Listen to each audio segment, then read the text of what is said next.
Magandang araw mga kapatid. Ngayon po ay Biyernes Santo.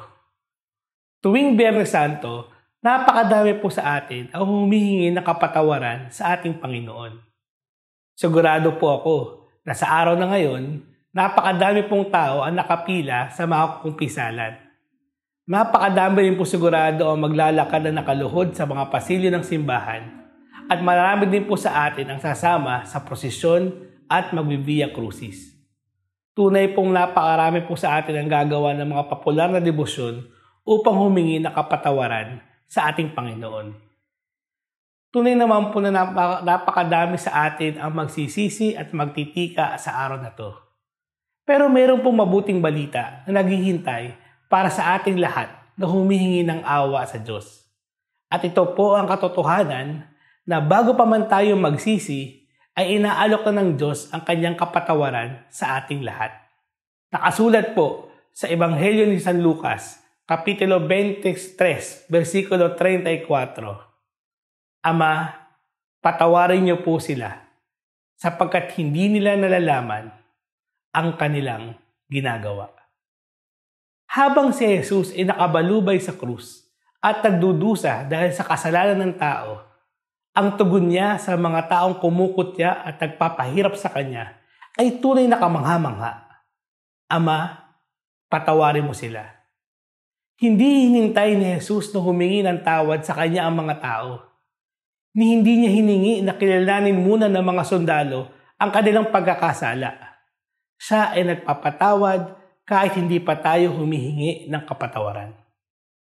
Tunay na napakadalisay ng awa ng Diyos, sapagkat ang kanyang kapatawaran ay una na niyang inalok bago pa man tayo magsisi.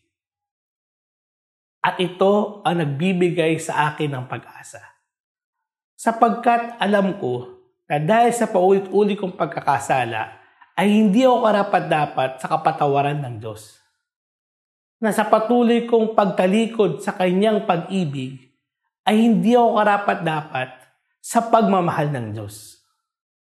Ganun pa man, laging nandun ang awa at pag-ibig niya. Ibinibigay ng buong buo at hindi naghihintay ng kapalit. Ngayong Biyernes Santo, pinapaalahanan tayo ng Diyos na ang kanyang awa ay hindi kinakamit, bagkus ito ay ibinibigay. Ngunit ang Biyernes Santo ay hindi lamang tungkol sa pagtanggap ng awa. Ito din po ay tungkol sa ating pagbibigay ng awa sa ating kapwa. Kung kinaya ni Jesus na magpatawad habang nakapako sa krus, paano natin hindi mapapatawad ang mga taong nakasakit sa atin? Kung tayo ay nakatanggap ng kapatawaran, paano po hindi tayo magpapatawad sa mga taong nakasakit sa atin?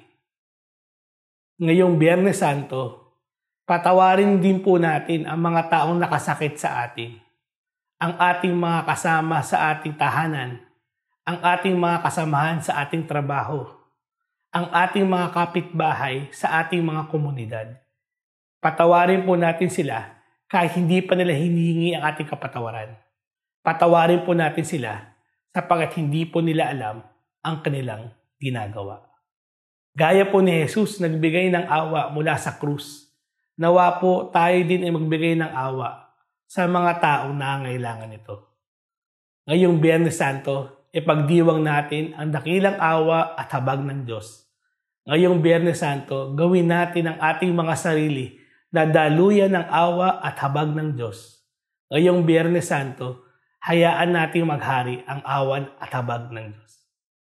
Maraming salamat po.